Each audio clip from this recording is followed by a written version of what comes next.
Hola, muy buenas tardes. Bienvenido, Joe Suárez, a este encuentro donde vamos a estar hablando sobre este nuevo libro que lanza Cultura Democrática, que se llama Valores Humanistas para Cuba Democrática, pensamiento de políticos y artistas e intelectuales cubanos del siglo XIX y XX.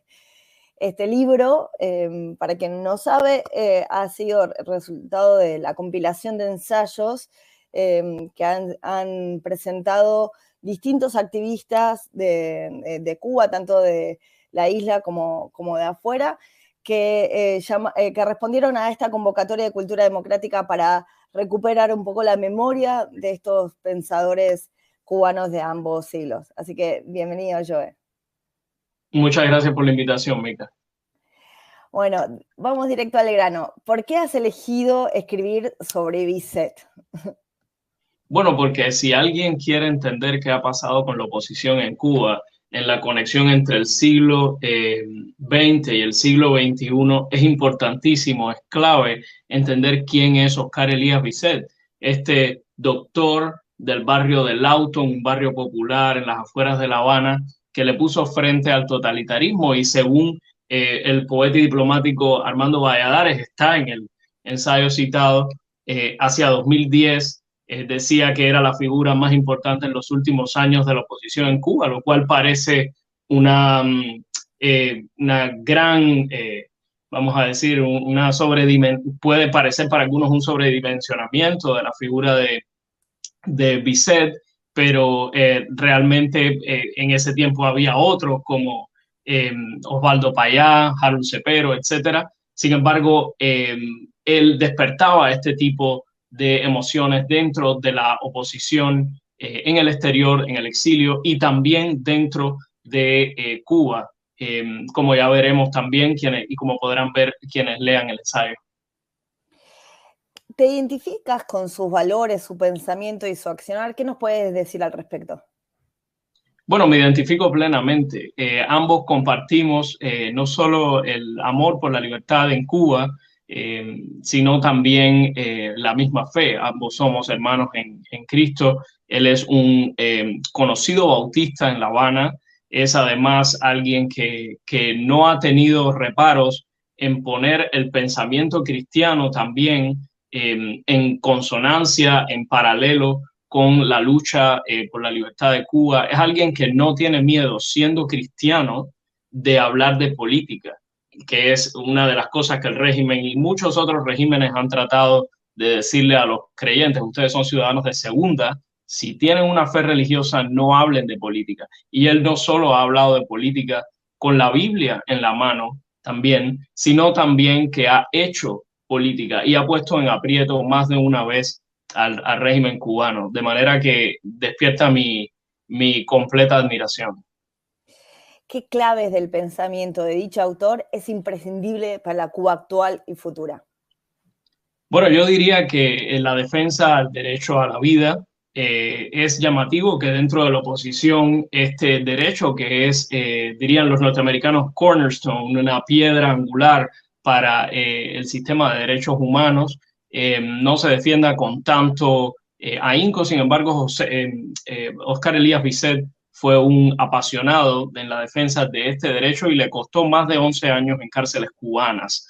Es un mártir por el derecho a la vida, es alguien que ha sufrido por defender a los más vulnerables y él entiende desde su pensamiento como cristiano y también desde su pensamiento cívico, porque es un intelectual, que sin derecho a la vida es imposible que existan otros derechos. ¿Qué es lo más importante que encontrarán los lectores en el ensayo que has escrito? Bueno, yo diría, voy a hacerlo un poco oscuro. Yo diría que encontrarán como el camino al sufrimiento es también imprescindible para luchar por la libertad. Hay tantas fuerzas oponiéndose a la libertad en Cuba y en sentido general en el mundo, lo vemos en otras latitudes, pero especialmente en Cuba, quien decida tomar este camino es alguien que debe estar preparado para sufrir. Oscar Elías Bizet es alguien que estuvo, como los mártires de otros siglos en el cristianismo, dispuesto a sufrir y alguien que llevó hasta las últimas consecuencias su amor, su pasión por la libertad. Y lo vemos allí, él mismo y otras personas contando estos testimonios a lo largo del ensayo. Por último, ¿qué quisieras comentarle a los lectores de este mensaje que te haya quedado en el tintero? Bueno, yo creo que traté de sintetizar una vida tan prolífica como la de Oscar Elías Bisset, pero yo lo que invito, porque todos los días Oscar Elías Bisset está produciendo, es yo creo de las personas que están señaladas en el libro, el único que continúa vivo, es un hombre que continúa en Cuba y es un hombre que continúa activo, ya no tanto en el activismo, más bien en el periodismo, hizo un switch su vida en los últimos años. Y yo lo que invito, más que escucharme a mí hablar sobre Oscar Elías Vicente, deja que lo lean.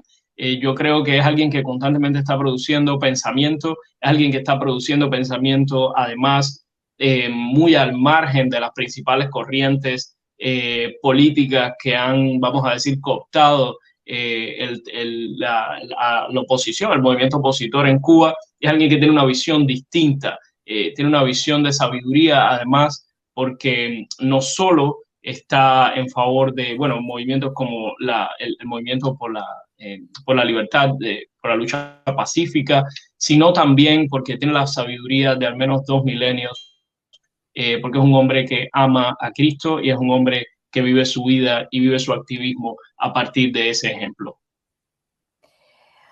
Bueno, no me queda otra cosa más que agradecerte por tu trabajo como periodista y siempre ayudar a visibilizar el trabajo de otros activistas y miembros de la sociedad civil cubana que luchan diariamente por la libertad y la democracia en Cuba. Muchísimas gracias. Esperamos Muchas que gracias a ustedes. Esperamos que todos puedan leer el libro que se encuentra en cuba.cultdemocrática.org. Visiten la página, léanlo. No solamente tienen el testimonio de Oscar Elías Bisset, sino de tantos otros pensadores desde Martí, digamos, hasta Varela, empezando del siglo XIX, hasta Sergio Carbó Morena, José Ignacio Rasco, Osvaldo Payá Sardiñas, y bueno, como decía Joe, el testimonio de Oscar Elías Bisset, que es el único de este libro que se encuentra con vida. Así que, dicho esto, muchas gracias de nuevo y visiten la página, lean los ensayos, conozcan un poco más de la historia contemporánea de Cuba. Saludos.